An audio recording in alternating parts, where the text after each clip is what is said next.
WJR.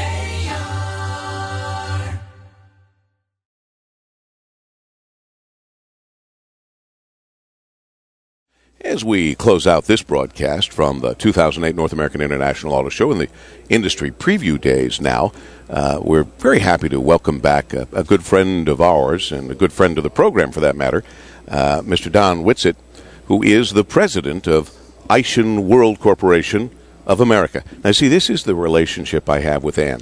This is really good because I'm sitting here while I'm trying to introduce you, trying to remember what out time she had given me. And what did she do? She came over and gave it to me on a piece of paper. See, this is just, you know what? If only all of my life could work that way. Well, anyway, Don, nice to see you. Nice to see you, Paul W., and Happy New Year. I guess I can still say that. Yes, of course. Heck, it's, early. The night is young, as they say. By the way, it was very cold in Ann Arbor this morning. Yeah.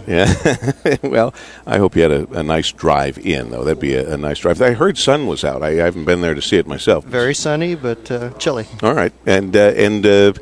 Well, that might even sum up the industry right now. Yeah, there is some sunshine, but it's still a bit chilly. It's a tough road out there. Yeah, it is. And but I'll say this, and this has got to make you feel good as we walk around the show. You'd be hard-pressed to find a car on the show floor here, or any motor show for that matter, all around the world, without an AISIN component. We're doing okay. We got a lot of good customers that use many of our products, and I can see half a dozen of them here, so it's good. It's nice. It's got to make you feel good. And that diversity is what has kept AISIN obviously so successful and continuing to do well. There have been problems in the past that worn out talking about them, but I'm hoping that the suppliers and their customers, meaning the guys, they're coming to you, the big guys buying your products, I hope that relationship is better than it used to be. I suspect there's still some difficulties, but why don't you give us your thoughts, your opinion? I think what you said is right. The relationship is better. There's still a number of fragile suppliers out there, and that concerns us for the overall health of the industry. A lot of those folks are actually our suppliers, and we have to be very careful of that. One of the interesting kind of sidebars to this that nobody talks about is that, for example, the car makers are reducing their fleet sales content. So they have more profitable businesses these days. But on the other hand, you've got a number of suppliers that are kind of counting on those volumes in the meantime. And with fleet sales going down, their volumes go down, and they've got fixed costs. So that puts a lot of pressure on the folks that are already struggling. I hadn't even thought about that. Yeah, it's a side of the business that rarely gets talked about, but it's a problem in and of itself. Mm-hmm. It doesn't matter what I think or feel, but I really believe that the automakers are missing the boat by not selling cars in fleet numbers to rental car companies, for example. And I'll say it again.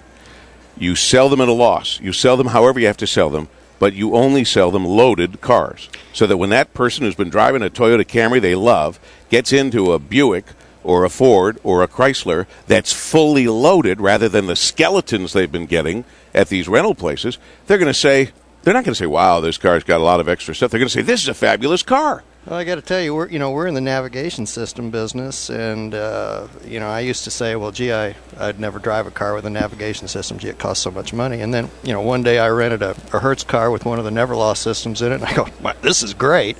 I might never have tried it up to that point. I'm telling you, there you, you go. It's a great commercial on wheels, right? They used to spend a lot of money just to get people in the door, and even more just to get them to take a test drive. Yeah. And here we're having people paying to take a test drive. You bite the bullet because the companies that buy these cars are not going to pay a lot of money for these cars, and you say, fine, don't pay a lot of money. We'll sell them to you for what we've been selling them to you for, but we're loading them up. I guess maybe it's impractical. Maybe nobody's ever taken a bite on that. And before we run out of time, in the final minute, very quickly, you have a great relationship with some great companies. I know that from traveling to Japan with you. Your relationship is very important and obvious and family-like. And, well, it is family with Toyota and a good one with General Motors. And you're talking about some pretty good companies to have good relationships with. There are two largest customers, both in North America and globally. We're on many of their platforms, so we're spread across their business model.